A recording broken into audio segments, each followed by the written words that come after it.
Hi friends, mini ब्लॉगमध्ये आपलं स्वागत आहे. तर आजचं जेवण जे आहे, कांदा टमॅटोमध्ये भेंडी बनवलेली आहे.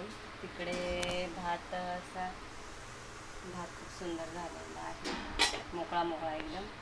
आणि पीठ मळलेलं आहे, त्यात अजून थोडं तेल लावून मळायचं आहे. आणि इकडे जे आहे डाळीला तडका द्यायचा आहे. असं जेवण आहे आजचं, डाळ भात आणि भेंडीची भाजी.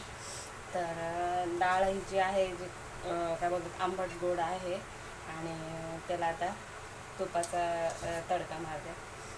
मला खूप आवडतं तुपाचा वास, खूप छान वाटतं. आणि ही डाळ पण मला खूप आवडते, जी आंबट गोड आहे. आपण नॉर्मल जे डाळ मसालेवाली डाळ बनवतो तसेच, फक्त त्याच्यामध्ये गूळ आणि हे चिंचेचं पाणी टाकते, तर खूप छान लागतं आहे.